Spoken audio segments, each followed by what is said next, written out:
بسم اللہ الرحمن الرحیم۔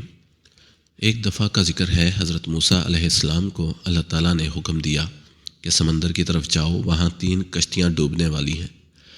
حضرت موسیٰ علیہ السلام فوری حکم الہی کی تعمیل کرتے ہوئے سمندر کی جانب چل دیے۔ ساحل پرسکون تھا، بہت دور سے ایک کشتی آتی دکھائی دی جو آہستہ آہستہ ساحل کی طرف بڑھ رہی تھی۔ ابھی وہ کنارے سے کچھ ہی فاصلے پر تھی کہ حضرت موسیٰ علیہ السلام نے آواز دی کہ اے کشتی والو، اللہ کا حکم آنے والا ہے، ہوشیار رہنا۔ انہوں نے جواب دیا، آپ جانتے ہیں کہ اللہ کے حکم کو کوئی نہیں ٹال سکتا، ہم تو اس کے بندے ہیں جو حکم الہی کے پابند ہیں۔ کشتی والے ابھی یہ بات کہہ رہے تھے کہ اچانک ایک موج اٹھی اور کشتی ڈولنے لگی۔ سوار اپنے آپ کو بچانے کی کوشش کرنے لگے، اتنے میں ایک اور زبردست موج آئی اور کشتی کو اپنے ساتھ بہا کر سمندر کی تہہ میں لے گئی۔ تھوڑی دیر میں ایک اور کشتی نظر آئی تو حضرت موسیٰ علیہ السلام نے انہیں بھی خبردار کیا اور کہا کہ ذرا محتاط ہو کر آنا۔ انہوں نے بھی پہلے والوں کی طرح جواب دیا کہ جو کچھ ہونا ہے ہو کر رہے گا، اور کشتی کو کنارے کی طرف لاتے رہے، یہاں تک کہ ساحل کے قریب آتے آتے یہ کشتی بھی ڈوب گئی۔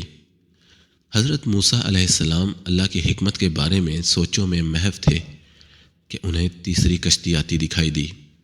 آپ نے حسب سابق اس کشتی والوں کو بھی نصیحت کی کہ وہ دیکھو، اللہ کا حکم آنے والا ہے، اپنے گناہوں کی معافی مانگتے ہوئے ذرا احتیاط سے ہو کر آؤ۔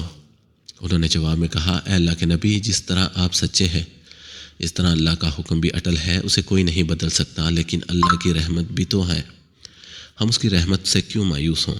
لہٰذا ہم اللہ کی رحمت پر بھروسہ کر کے آ رہے ہیں، اور وہ اپنی رحمت کے صدقے ہمیں ضرور امن و سلامتی کے ساتھ کنارے پر پہنچا دے گا۔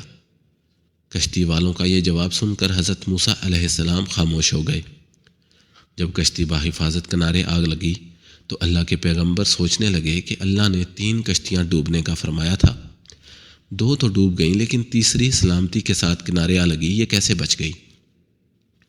ارشاد باری تعالیٰ ہوا کہ اے موسیٰ، آپ نے سنا نہیں کہ تیسری کشتی والوں نے کیا کہا؟ انہوں نے میرے حکم کو تسلیم کیا تھا، میری رحمت کو آواز دی تھی اور اس پر پورا توکل اور بھروسہ بھی کیا تھا، تو اس لیے یہ کشتی میری رحمت کے طفیل بچ گئی، کیونکہ جو بھی میری رحمت کے دروازے پر آ کر صدا دیتا ہے میں اسے نا امید نہیں کرتا۔